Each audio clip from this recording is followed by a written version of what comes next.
Hello दोस्तों, नमस्कार। हमारे YouTube चैनल में आपका स्वागत है। आज हम डिस्कस करने वाले हैं पोस्ट ऑफिस की MIS स्कीम के बारे में। जैसे कि आपको पता है कि पोस्ट ऑफिस की नई ब्याज दरों की लिस्ट आ चुकी है और उन नई ब्याज दरों की वजह से ये स्कीम काफी अट्रैक्टिव हो चुकी है। अगर आप इस स्कीम के अंतर्गत खाता खुलवाते हैं तो आपको हर महीने 11,000 रुपए मिल सकते हैं। आप जितने भी पैसे इन्वेस्ट करेंगे उस पर कोई भी TDS नहीं काटा जाएगा। बाकी सरकार की स्कीम है तो सुरक्षा की आपको 100% गारंटी मिलेगी। तो चलिए बिल्कुल आसान भाषा में आपको बताते हैं इस पॉलिसी के बारे में सब कुछ। पोस्ट ऑफिस की ये स्कीम 5 साल की स्कीम है। इसमें आपको एक मुफ्त पैसा इन्वेस्ट करना है। इस पैसे का जो भी ब्याज बनेगा वो हर महीने आपको सेविंग अकाउंट में आता रहेगा। अगर आप उसको सेविंग अकाउंट में रखेंगे तो आपको उस पर 4% का और ब्याज मिलेगा। MIS स्कीम में मिनिमम 1,000 रुपए से भी आप अपना अकाउंट ओपन कर सकते हैं। सिंगल अकाउंट में मैक्सिमम 9 लाख रुपए तक आप जमा कर सकते हैं। वहीं अगर जॉइंट अकाउंट है तो 15 लाख तक आप उसमें जमा कर सकते हैं। मतलब सिंगल अकाउंट में मैक्सिमम 9 लाख ही इन्वेस्ट किया जा सकता है और जॉइंट अकाउंट में मैक्सिमम 15 लाख ही इन्वेस्ट कर सकते हैं। इस स्कीम में 7.4% ब्याज दर के हिसाब से हर महीने भुगतान किया जाता है, जो इंटरेस्ट के साथ हर महीने मिलता है। इस स्कीम में 7.4% ब्याज दर के हिसाब से हर महीने भुगतान किया जाता है। जो इंटरेस्ट का पैसा हर महीने मिलता है उसे आप कहीं और भी इन्वेस्ट कर सकते हैं और भी ब्याज कमा सकते हैं। इस स्कीम में कोई भी इंडियन अकाउंट ओपन करवा सकता है। जॉइंट अकाउंट के अंतर्गत 2 या 3 लोग मिलकर भी अकाउंट ओपन करा सकते हैं। दोस्तों, 10 साल से कम उम्र के बच्चों के लिए भी ये अकाउंट ओपन कर सकते हैं, पर गार्जियन के तौर पर माता पिता ही उसे ऑपरेट कर सकते हैं। अगर बच्चे की उम्र 10 साल से अधिक है तो बच्चा खुद ही ऑपरेट कर पाएगा। ये अकाउंट मैक्सिमम 5 साल के लिए ही खोल सकते हैं। MIS की ये स्कीम 1 साल बाद कभी भी बंद कर सकते हैं आप, पर मैच्योरिटी पीरियड से पहले बंद करने पर आपको पेनाल्टी देनी पड़ेगी। वहीं 5 साल बाद मैच्योर होने के बाद खाता अपने आप बंद हो जाता है और आपको पूरी रकम आपके अकाउंट में आपको मिल जाती है। अगर आप अकाउंट 1 साल के बाद और 3 साल से पहले बंद करते हैं तो डिपॉजिट अमाउंट पर 2% की पेनाल्टी काटी जाती है। एग्जाम्पल के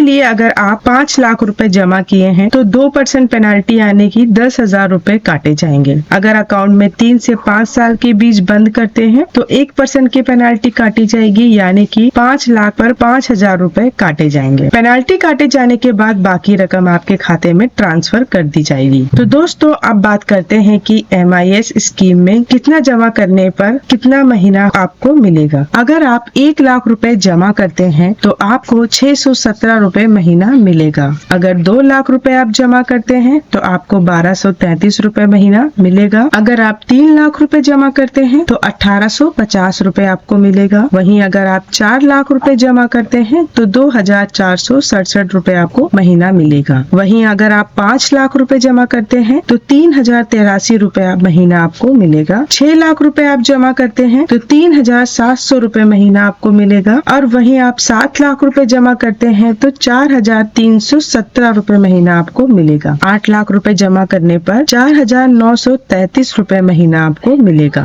9 लाख रुपए जमा करने पर 5,500 रुपए महीना आपको मिलेगा। और साथ ही साथ आपका मूलधन भी आपको 5 साल बाद अकाउंट बंद करने पर मिलेगा। तो है ना दोस्तों, फायदे की बात। अगर आपको ये जानकारी अच्छी लगी है तो हमें कमेंट करके बताएं, वीडियो को लाइक और चैनल को सब्सक्राइब करें। Thank you.